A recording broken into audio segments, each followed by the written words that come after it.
Halo sahabat terpelajar semuanya, kembali lagi kita berbicara tentang beasiswa studi di luar negeri. Nah, kali ini saya akan menjelaskan salah satu beasiswa yang menurut saya sangat menarik ini ya, yaitu Utrecht Excellence Scholarships. Nah, kebetulan saya alumni Utrecht ya, tetapi beasiswa yang dulu saya dapatkan itu namanya International Fellowship Program Ford Foundation. Dan sayangnya jenis beasiswa itu sudah tidak ada lagi ya. Artinya dia sudah semua alumni dari Ford Foundation sudah selesai atau sudah lulus ya, sehingga dia sudah tidak membuka beasiswa lagi. Nah, Utrecht Excellence Scholarship ini adalah salah satu beasiswa yang memang diberikan oleh kampus Utrecht University, atau yang sering kita sebut sebagai UU ya. Nah, siapa sesungguhnya yang memenuhi syarat ya untuk mendapatkan beasiswa ini? Nah, saya akan menjelaskan syarat-syarat untuk mendapatkan beasiswa ini. Yang pertama adalah mereka yang berada di 10 besar ya ketika lulus di program S1-nya, karena ini beasiswa untuk program master ya. Jadi bagi teman-teman yang nanti menjadi 10 besar terbaik ya di lulusan atau angkatannya, maka Anda bisa memiliki peluang ya untuk mendapatkan beasiswa ini. Ya, dan itu harus disertakan ya dengan bukti-bukti ya. Bukti-bukti misalnya surat keterangan ya bahwa memang Anda adalah 10 besar terbaik ya. Kemudian juga dibuktikan dengan transkrip dan lain sebagainya ya. Nah, itu yang syarat yang pertama. Kemudian syarat yang kedua adalah pelamar bukanlah seseorang yang memiliki kewarganegaraan dari negara-negara Uni Eropa ya. Jadi itu bisa dibuktikan dari paspornya ya. Jadi kalau Anda adalah orang Belanda sendiri atau orang Belgia atau dari Jerman atau dari Brussel misalnya, atau negara-negara lain yang di Eropa, Anda tidak memiliki kesempatan atau tidak berhak untuk mendapatkan beasiswa ini. Dan karena Indonesia adalah negara di luar Uni Eropa, maka tentunya warga negara Indonesia punya hak untuk mendapatkan beasiswa ini. Kemudian Anda juga telah menyelesaikan studi sebelumnya. Jadi studi S1-nya sudah lulus ya. Jadi kalau masih dalam proses misalnya skripsi atau di semester akhir, itu Anda tidak bisa untuk melamar beasiswa ini. Jadi Anda harus benar-benar sudah dinyatakan lulus.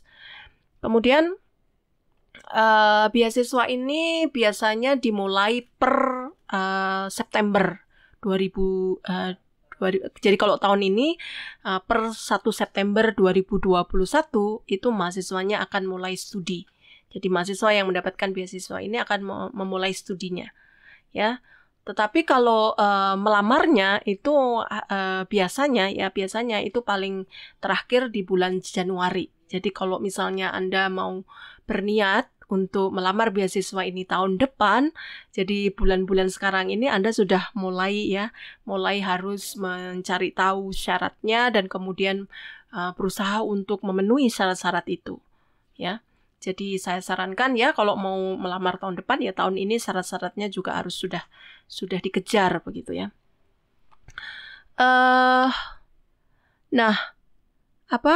Ini memang harus sebagai syarat juga ya bahwa pelamar ini harus diyakinkan dia akan bisa menyelesaikan studi itu dengan baik.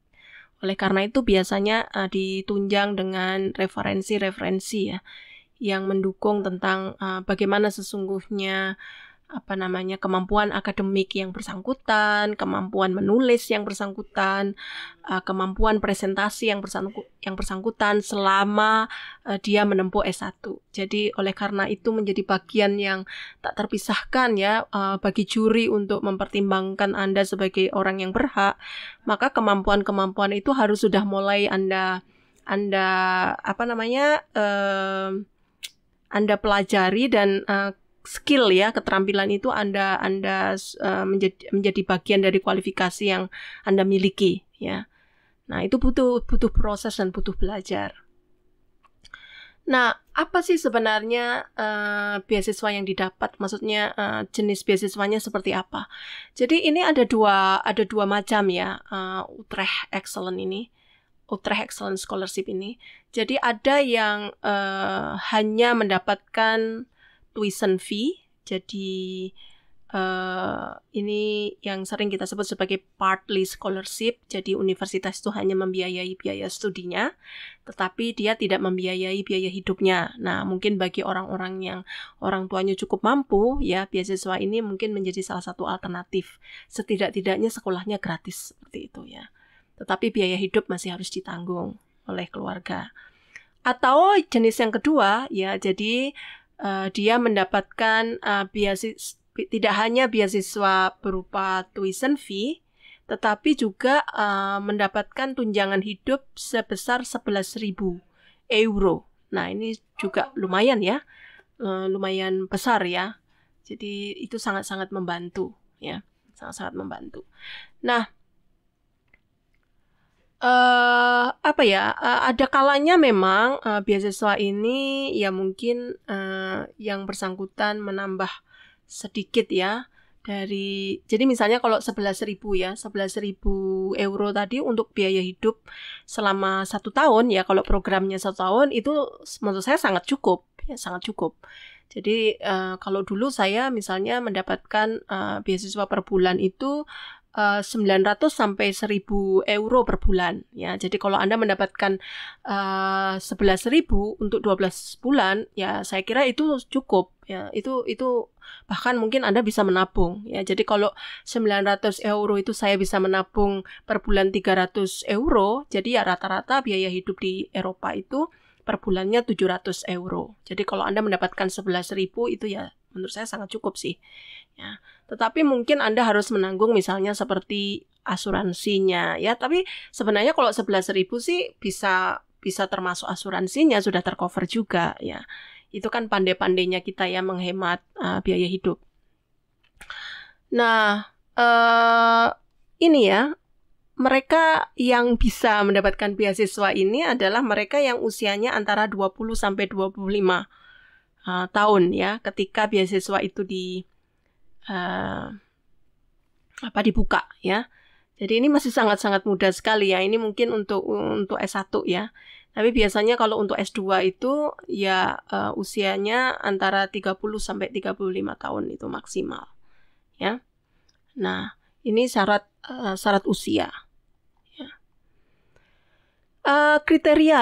Kriteria untuk bisa mendapatkan beasiswa ini, yang pertama tadi karena ini adalah Utrecht Excellent, maka ya Anda harus memiliki nilai akademik yang excellent ya. Jadi tidak hanya good ya, tetapi harus excellent.